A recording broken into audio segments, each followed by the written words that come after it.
So I think the most resilient business leaders, I think they come in different shapes and sizes really. I think to get to the top of a large organisation you've got to be resilient, but also I think leaders of small businesses to deal with all the different challenges and issues that startups and entrepreneurs have to face. I think people have got to be really, really resilient, being able to get up, having been knocked down and continually getting up. I think kind of bounce back ability is absolutely critical.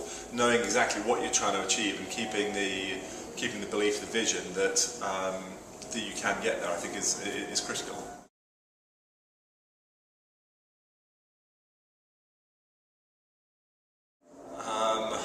We all have them, don't we? I think one of the things about bounce back ability is preparation in advance. Thinking about, if you know you've got a stressful period coming up, I think trying to work out exactly what are the potential things that might happen that might cause stress and plan in advance of how you're going to deal with it. If we think it might rain one morning, some people take out an umbrella with them, some really simple preparation in advance. If you know you've got all sorts of stuff that's going to be happening, how can you prepare either kind of the practical issues of how you're going to deal with that, or if it's going to be stressful for you, the kind of personal things you can do to make sure you're going to be most resilient. I know that I'm far more resilient if I've slept properly, if I've eaten properly, if I've got an idea of what's coming, then I find it much, much easier to deal with stuff than if it's all out of the blue. So there's lots of personal preparation that we can do.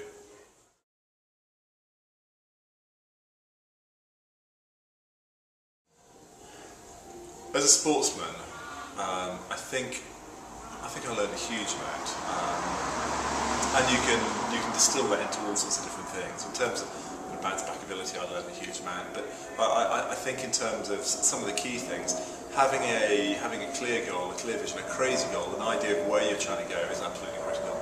I meet so many people now in all sorts of different organisations who know what their role is, but they don't really know what they're trying to achieve. They don't really know what direction they're trying to go in. And without that, if you don't know what you're trying to do, how do you challenge to make sure you're doing the right stuff? So the first thing I think is absolutely fundamental is having a clear goal. And it might be easier in sport than it is in business, but it's still got to be achievable.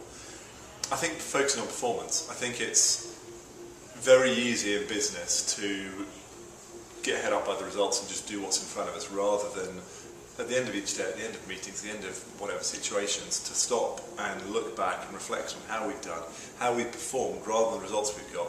And if we can improve our performance, our results will improve. That is a direct lesson from sport. And I mean, the ability to work together is critical in any field.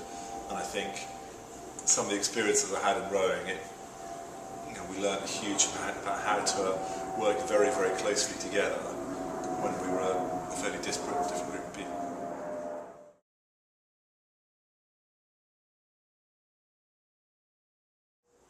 The most common mistakes, I think, a pretty common mistake is making the same mistake again and again. I think doing the same thing and expecting different results, I think is a really common mistake. And I think by stopping and reviewing how you've done, it's kind of classic. Plan, do, review. There's nothing new in it. It's been talked about for decades, but people don't do it. If actually people were to, before getting into a situation, stop and think, what am I really trying to achieve? How am I going to do it? And at the end, review how they've done. I think that's a really easy mistake to avoid. I think another very common mistake is just spending your time doing what's in front of you, rather than doing the stuff that really makes a difference. It's so easy to get stuck at your desk, just replying to emails, rather than actually pausing and thinking, what do I really want to achieve today? What are and how am I going to do that? I think a third mistake or issue that people very often have is just purely think about the short term, forgetting why they're actually doing something and what's in it for them. Either not actually spending the time to start with, working out what's in it for them, what they're going to get out of it, or forgetting and getting caught up in the small stuff that's happening right now. And I think it's critical to be able to continually step back and going, this is why it's important to me, this is why I've got to push through this difficult, this stressful patch or whatever, so that I can achieve this and I can get that.